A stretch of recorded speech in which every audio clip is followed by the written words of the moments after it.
Eh bien, bonjour à tous, j'espère que vous allez bien. Moi, personnellement, je vais hyper bien. Je suis hyper content de vous retrouver. Aujourd'hui, ce qu'on va faire, ce sera du Blender. Et oui, on va modéliser sur ce petit logiciel 3D.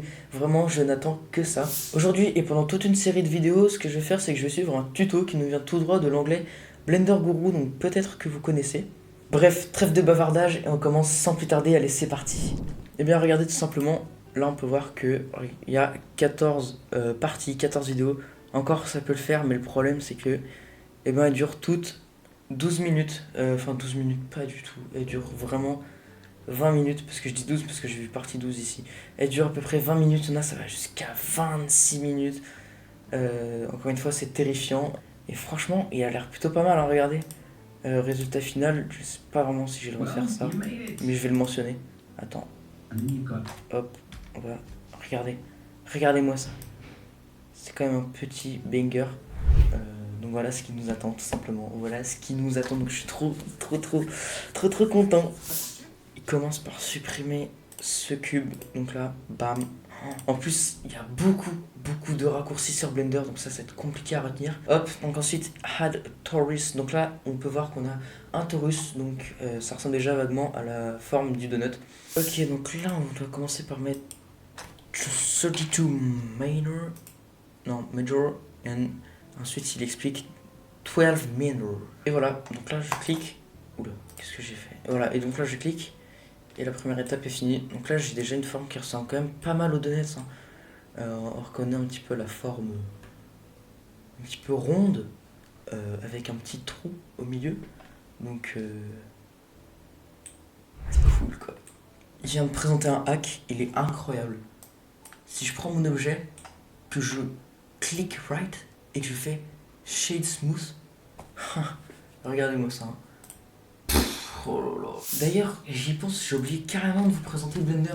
Donc en gros, pour ceux qui connaissent pas, c'est une application qui est gratuite, c'est un logiciel et il permet de faire des réalisations 3D. Et comme on peut le voir ici, il y a plein de choses.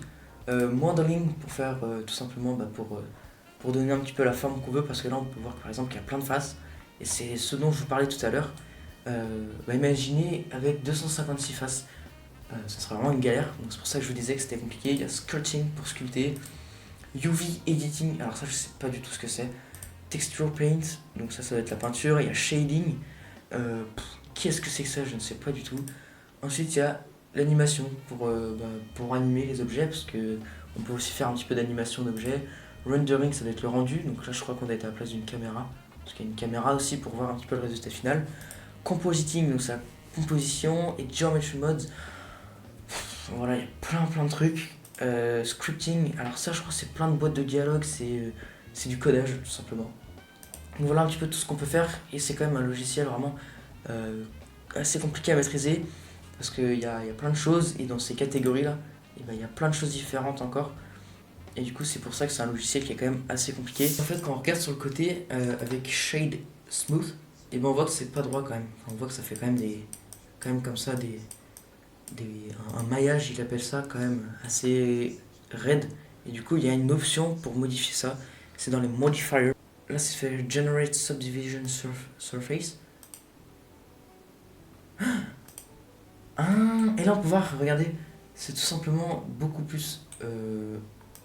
C'est un petit peu, c'est légèrement, quand même, je dirais, moins craquelé, si on peut appeler ça comme ça. Ok, donc là, ce qu'il explique, c'est vraiment très intéressant parce qu'on peut voir que dans le modifier qu'on a ajouté, tout simplement, ça permet d'ajouter. En fait, ça travaille la résolution. Enfin, je sais pas si on peut dire travailler, mais regardez.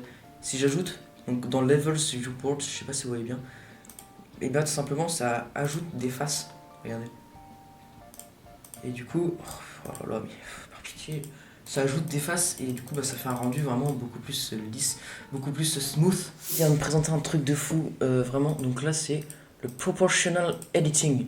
Donc là, si j'appuie sur G, ça modifie tout. Bon, après, faut faire gaffe parce que. On est dans un trou noir ou quoi là? Oh, le temps et. Ok, donc on reprend. Donc là, je prends. Bam. En fait, c'est la taille du curseur. Je sais pas s'il faut vraiment que ce soit beaucoup ou pas. Non, ici c'est trop tiré. Un peu comme ça, ouais. Ouais, bon, je vais le laisser comme ça. On a fini la partie 2, du coup on va commencer directement avec la partie 3 du tuto. Mais le problème c'est que bah j'ai rencontré des difficultés. Donc en fait j'avais déjà fait une vidéo. Mais le problème c'est que, enfin une vidéo sur la partie 3. Mais le problème c'est que je suis arrivé à un moment où bah, ça a bugué tout simplement. Il y avait un problème au niveau de l'icing, donc de tout ce qui est les couleurs et tout ce qui est glaçage. Comme je suis qu'au stade du troisième tuto, bah, j'ai décidé de recommencer tout simplement le troisième tuto. Donc c'est ce qu'on va faire aujourd'hui, c'est parti. Ok, donc là je suis sur la scène icing et ce qu'on veut faire c'est supprimer en fait toute une partie. Donc comme ça, donc je peux supprimer la partie du bas comme ça, mais le problème c'est que ça fera que la face caméra. Donc ce qu'il faut faire c'est sélectionner cette partie ici, bam, X-ray, et comme ça en edit mode ça se présente comme ça. Et après, bam, on prend ici pour se mettre parfaitement droit à la caméra d'une belle face. Et après, bah, on supprime comme ça, je crois bien. Hop, et là, supr, vertice. Et voilà. C'est normal, ce petit sentiment ici. C'est que le logiciel, en fait, c'est pas. Enfin, d'un coup, c'est la scène Donuts qui est devant, et de l'autre, après, c'est icing quand on bouge. Et du coup, bah, ça fait un peu devant, derrière, devant, derrière. Et donc c'est pour ça que ça fait ces scintillements, mais on va régler ce problème tout de suite. Pour régler ce problème de scintillement, en soi, ce qu'il faut faire, c'est Add Modifier, mais vous allez voir que ça va pas du tout régler le problème, mais c'est pas grave parce qu'on va encore avoir une solution à ce problème. Chaque problème a une solution, les amis, ça il faut le retenir. Donc Solidify, et on voit que ça ne règle pas du tout le problème de scintillement, mais c'est pas grave. Bam, on va aller dans Offset, ici on va mettre l'épaisseur à 1, pour être sûr que ce soit assez épais et que le logiciel il sache qu'en fait c'est bien le icing qui est devant le donut et que du coup ça fait plus problème de sentiment. Et offset, je crois, c'est le fait qu'il sorte un peu comme un champignon comme ça. Donc en fait, là on va régler un problème aussi qui est plutôt important. C'est que quand je fais G pour modifier du coup pour faire mon glaçage et que mon cercle d'influence est trop grand, donc vous voyez ce cercle là qui bouge, est trop grand, et en fait il va prendre derrière. Et donc s'il prend derrière, normalement ça bouge, voilà. Ça fait vraiment quelque chose de pas propre. Et donc c'est terrible en fait. C'est pas ce qu'on veut du tout. Pour régler ce problème, ce qu'on va faire, c'est qu'on va supprimer tout simplement tout ce maillage ici. Et donc ce qu'on fait, c'est Alt, clic gauche. Et comme ça nous sélectionne toute cette partie-là. Et après on fait CTRL plus. Et donc vous voyez que ça commence à prendre de plus en plus de... ça commence à prendre de plus en plus. Donc nous on veut pas aller jusque là quand même. Donc là si je fais G comme ça et que je tire, normalement il n'y a aucun problème. J'ai pas de problème de fond. Donc là franchement on est plutôt pas mal. Donc après il va falloir continuer à faire ça en faisant du glaçage petit, moyen, grand.